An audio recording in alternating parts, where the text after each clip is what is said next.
Assalamualaikum warahmatullahi wabarakatuh. Kembali lagi di channel Kisah Warganet. Cerita kali ini masih kelanjutan dari cerita disesatkan makhluk halus di tengah sawah. Dan cerita ini dari sudut pandang Ibu Joko. Waktu menghilang. Tak usah lama-lama, kita ke ceritanya. Kerongkonganku terasa sesak. Kepalaku terasa nyut-nyutan. Aku marah. Aku kesal. Aku capek. Bagaimana bisa seorang adik ipar berani membentak kakak iparnya dengan tak sopan seperti itu? Tak tahukah dia kalau aku ini sedang sakit, badanku lemas, berjalan saja susah, apalagi dituntun untuk rewang dengan cekatan. Kalau aku sehat, pasti akan aku bantu dengan sebaik mungkin. Ambilkan bumbu di meja itu, Mbak, seru adik iparku Suketi. Kakiku sakit untuk berdiri, Tik. Jawabku yang saat itu menggelesot di lantai sembari memetik daun bayam untuk lalapan. Alah, cuma sebentar saja. Lagian kamu yang lebih dekat dengan meja kok. Cepat, teriak Suketi yang sedari tadi hanya berdiri di dekat pintu. Teriakannya itu sungguh membuatku sakit hati. Hal itulah yang membuatku akhirnya memutuskan untuk segera pulang ke rumah dan beralasan sedang tak enak badan karena rasa suntuk yang tak kunjung mereda. Aku pun ikut suamiku untuk pergi ke sawah sembari menyayangi rumput di sekitar tanaman padiku yang sebentar lagi akan berbuah.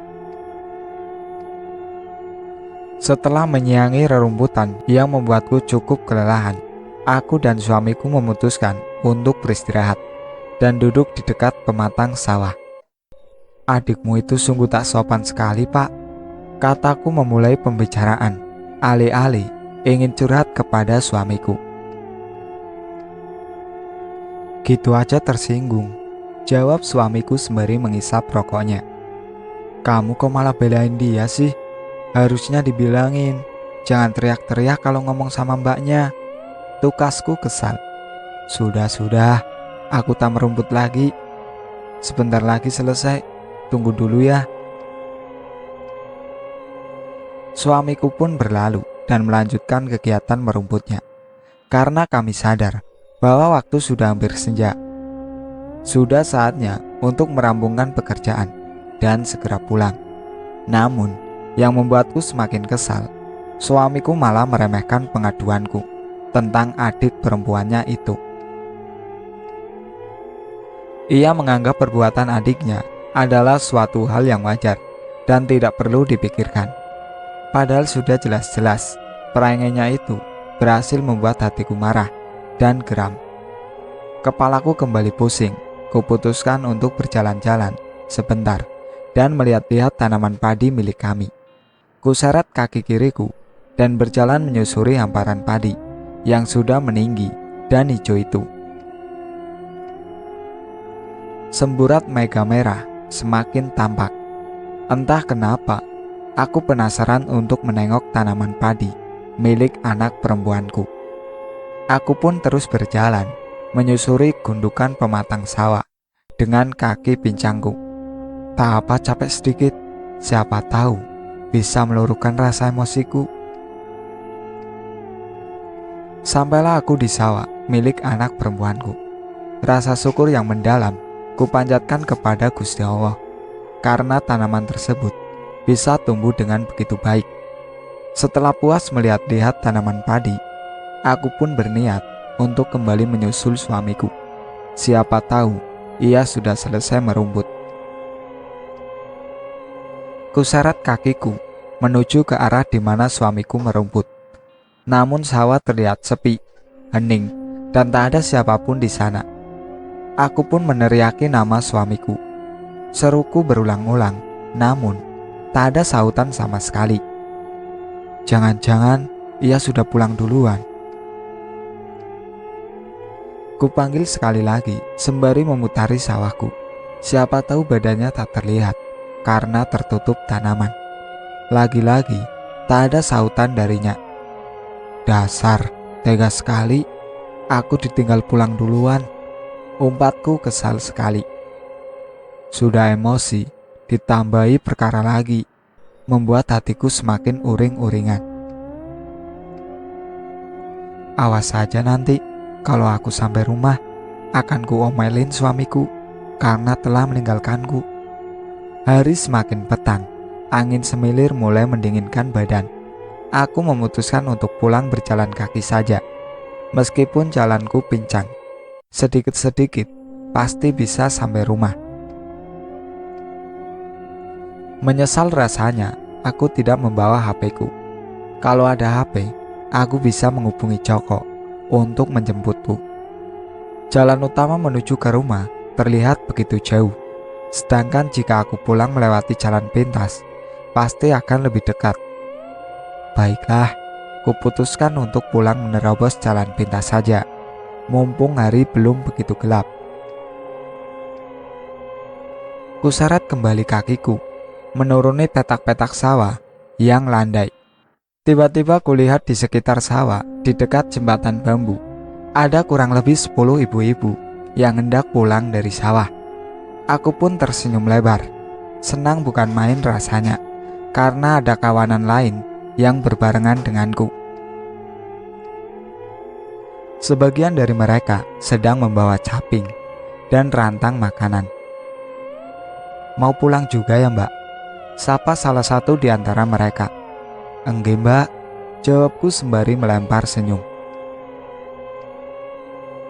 Kakinya sakit ya, Mbak? Ya sudah, ayo kita pulang sama-sama, tawar salah seorang yang tersenyum. Lebar kepadaku.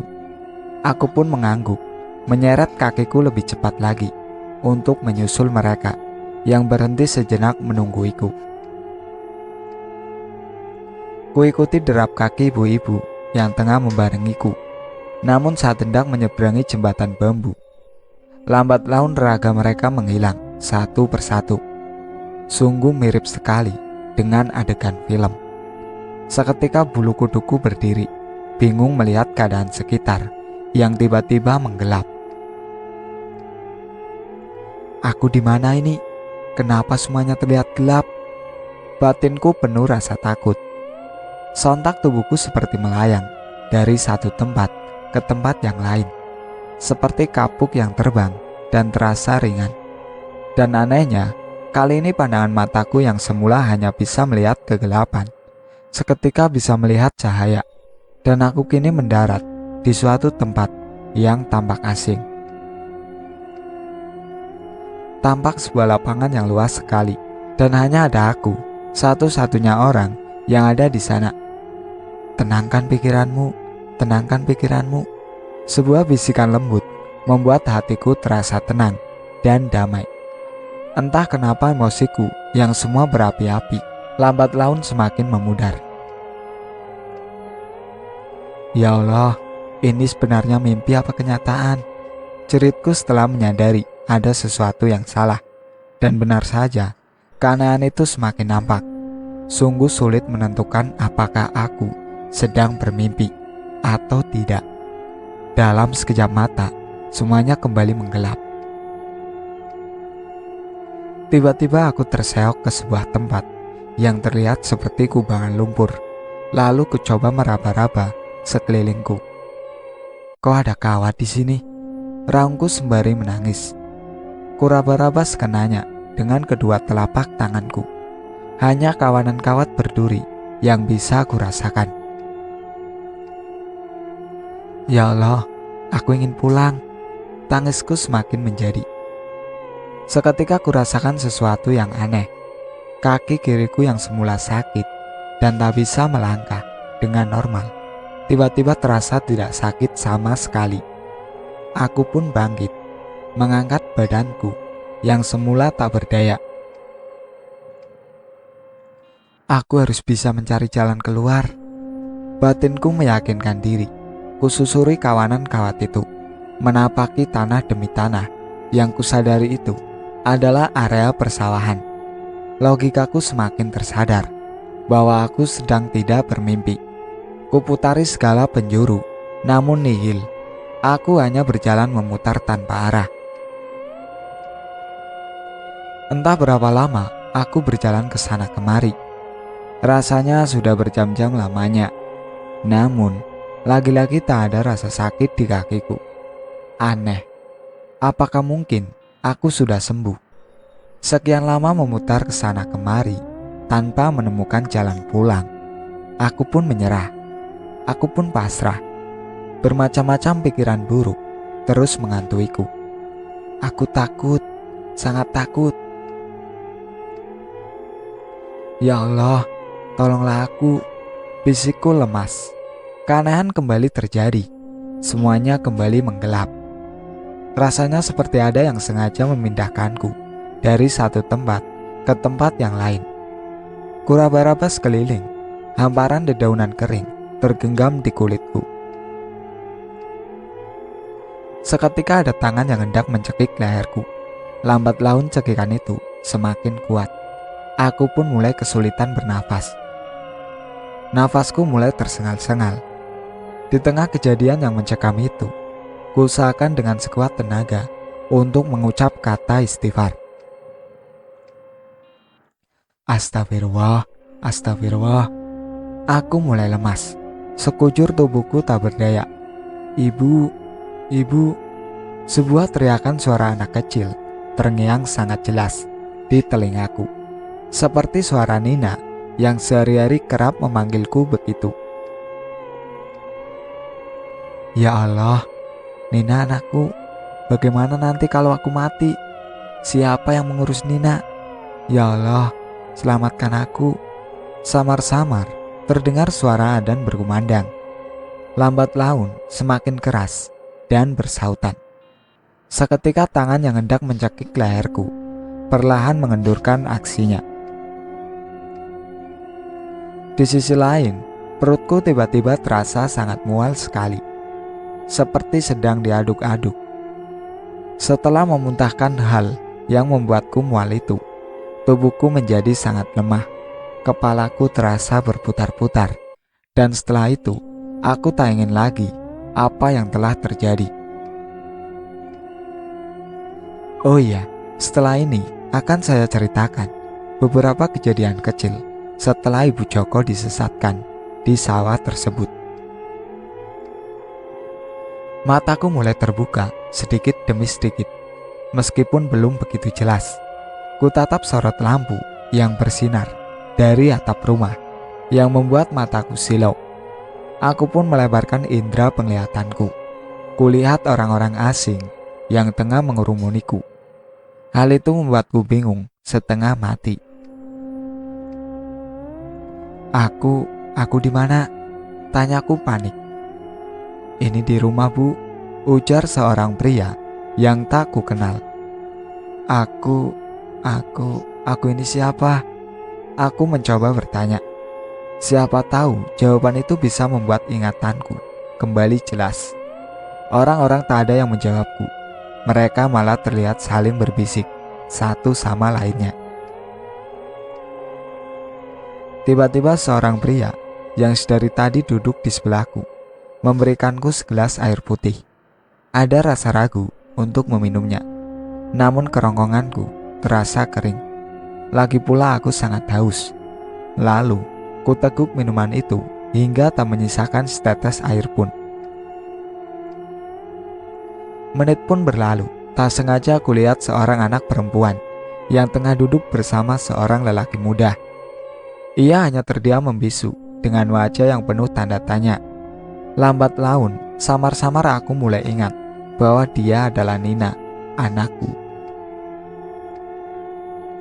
Nduk, panggilku pada gadis kecil itu. Gadis itu langsung beradu pandang dengan lelaki di sebelahnya. Ternyata lelaki di sebelahnya adalah Joko, anak lelakiku. Seketika aku mulai ingat jati diriku, meskipun dengan kondisi kepala yang pusing luar biasa, tubuh yang lemas tak terkira, dan rasa takut yang masih mencekam nadi. Suara berbisik dari orang-orang sekitar yang terdengar mengucap syukur membuatku menyadari bahwa apa yang telah kualami bukanlah sebuah mimpi. Dari situlah Kuceritakan kembali peristiwa yang telah menimpaku, meskipun tak semuanya bisa kuungkapkan kepada orang-orang di sekitarku. Beberapa hari pasca kejadian itu, Joko tengah mengeluarkan sesuatu kepadaku. "Bu, tiap tengah malam kok pompa airnya suka nyala sendiri. Aku jadi kebangun tengah malam buat matiin pompa air terus," keluhnya kepadaku, karena kamarnya lah yang paling dekat dengan area kamar mandi. Aku hanya terdiam, mencoba mencari jawaban aman agar Joko dan seisi rumah tak merasa takut. "Halah, paling kucing," jawabku acuh. Aku sebenarnya menyadari bahwa ada yang sedang jahil dan membunyikan saklar pompa air setiap jam 2 malam. Awalnya, anakku Joko mengira itu adalah perbuatan bapaknya yang pipis di tengah malam dan lupa mematikannya. Namun, lambat laun ia mulai menyadari bahwa itu bukanlah perbuatan orang seisi rumah. Karena beberapa kali, pompa air tetap berbunyi sendiri tatkala Bapak Joko sedang tak ada di rumah dan yang lainnya sedang tertidur pulas. Perdebatan pun mulai terjadi. Tak mungkin kucing bisa melompat setinggi itu untuk menghidupkan saklar. Lagi pula, jam berbunyinya selalu di waktu yang sama. Jika memang saklarnya rusak, lalu kenapa di siang hari pompa air tak pernah sekalipun hidup sendiri? Jujur, aku memang tak bisa melihat wujudnya, namun aku bisa merasakan kehadirannya. "Sudah, gak usah dibahas. Saklarnya mungkin sedang rusak. Besok biar dibenerin bapakmu. Gak usah dipikirin," tukasku menengahi perdebatan Joko dan Nina yang terus mencurigai bahwa perbuatan usil itu adalah tangan jahil dari makhluk tak kasat mata.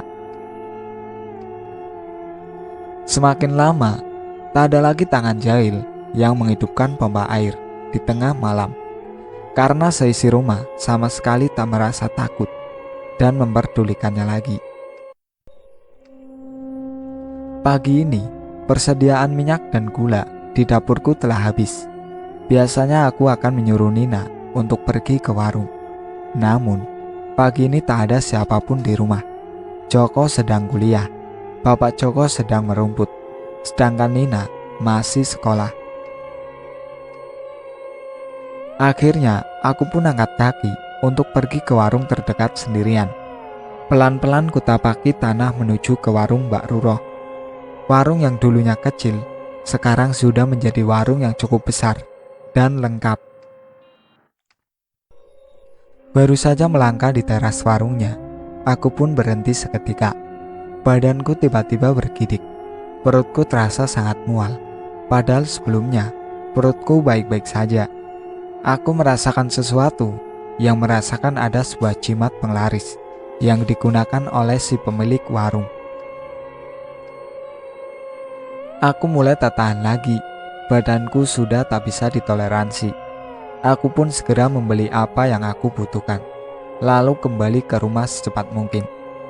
Pasca tragedi di sawah itu, aku menjadi orang yang sangat peka terhadap orang-orang yang bersekutu dengan jin.